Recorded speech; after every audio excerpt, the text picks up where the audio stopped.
6 ans. 6 ans que je fais des vidéos sur YouTube, 6 ans que je vous partage ma passion pour la moto, que je continue à dire des conneries dans mon casque, que j'essaye, à mon niveau, de vous divertir et de vous faire rire. Quand j'ai commencé mes vidéos il y a 6 ans, j'ai eu un choix. Garder mon casque sur la tête et que ce dernier devienne mon visage, ou l'enlever et ne plus jamais pouvoir être anonyme. J'ai fait un choix. 6 ans après, alors que je m'apprête à rentrer dans la vie active et que ce projet qui a commencé à un lycéen avant le bac est devenu une activité à part entière pour moi, j'ai décidé de changer ça. Aujourd'hui, on fait tomber le casque. Et c'est une réelle opportunité. À la fois pour que vous découvriez qui vous parle vraiment depuis tant d'années, mais aussi pour développer mes projets et arrêter d'être bloqué par ce casque qui ne me quittait pas. Bon, il va être temps maintenant. La suite, on l'écrit ensemble.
Du calme, Blue.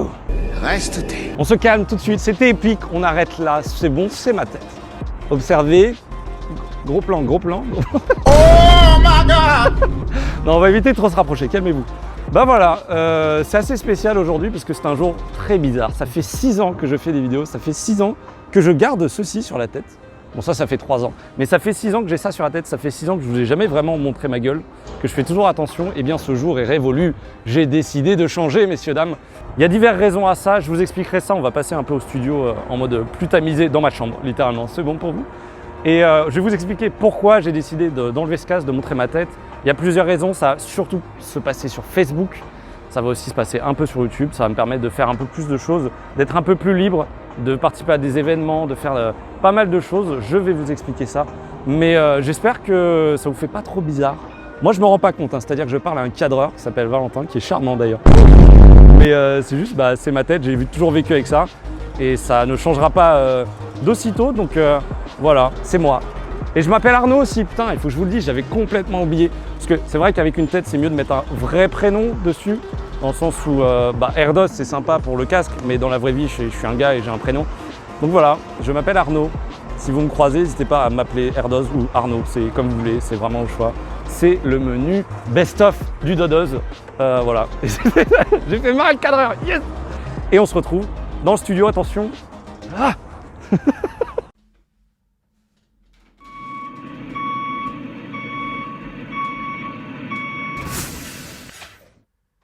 Bonjour. Ça fait bizarre. Bonjour, comment allez-vous? On est dans ma chambre, qui est finalement mon studio. Je suis là du coup pour être un peu plus posé avec vous et pour vous expliquer pourquoi j'ai fait ça, pourquoi... Attendez, j'arrive. Pourquoi j'ai enlevé ça, hein. Donc en fait, avant, ma tête se limitait à ces trucs-là. Et au final, je me suis dit, j'ai des projets, on m'a proposé des projets aussi.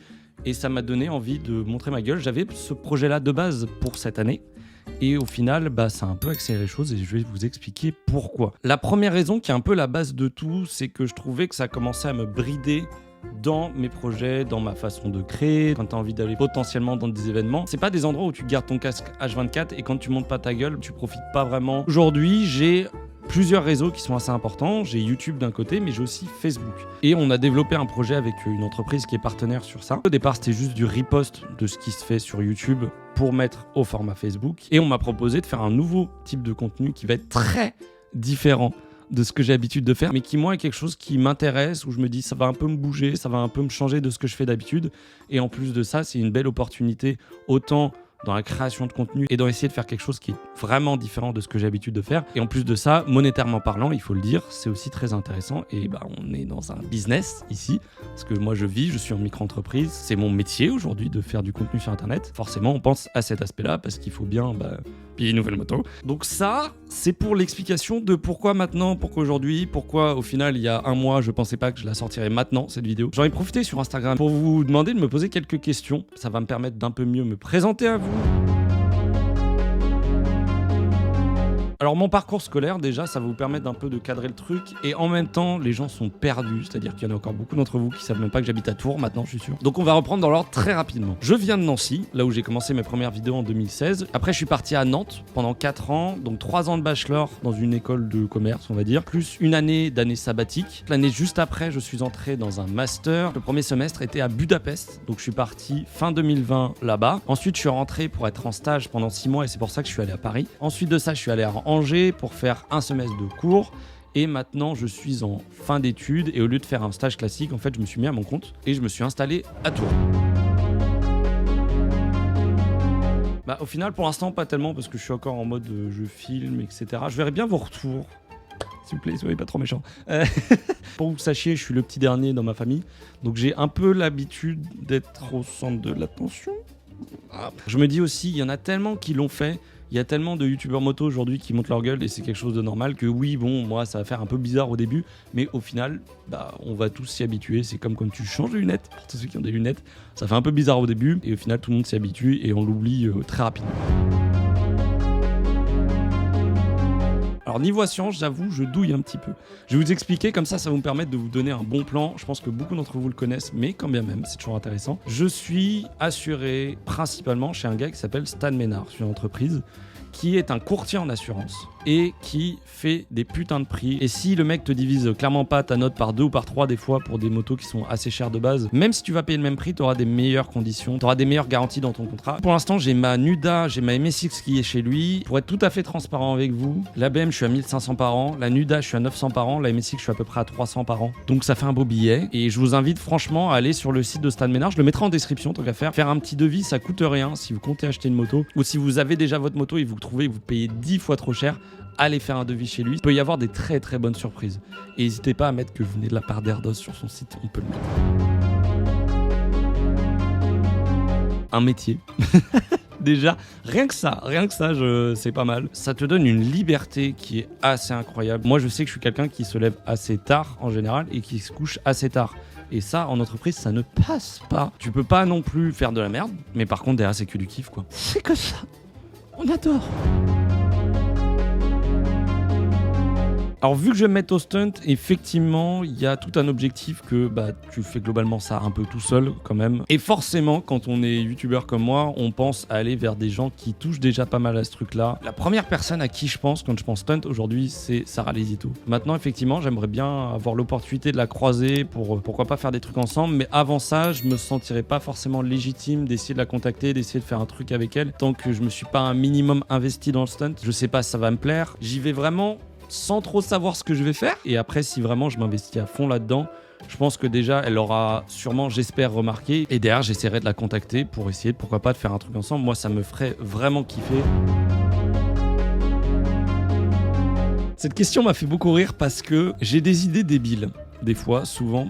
Et Villebrequin est une belle source d'inspiration. Alors prendre un Dodan à 170 sur une piste d'aéroport, je ne peux pas le faire, clairement. Par contre, je kifferais vraiment faire des concepts un petit peu débiles comme ça. Ça nécessite beaucoup plus de préparation qu'en voiture. Je veux dire, mettre la première à 130, c'est cool. Par contre, si tu bloques la roue arrière, t'es par terre. Donc il y a des choses organisées, il y a des techniques à voir, mais c'est des idées que j'ai clairement, que je kifferais organiser, qui sont débiles. Est-ce que ça peut se faire? Je sais pas. Est-ce que j'ai envie de le faire? Oui, clairement. Si je pouvais, je pense que j'aurais 4 MSX. Voilà.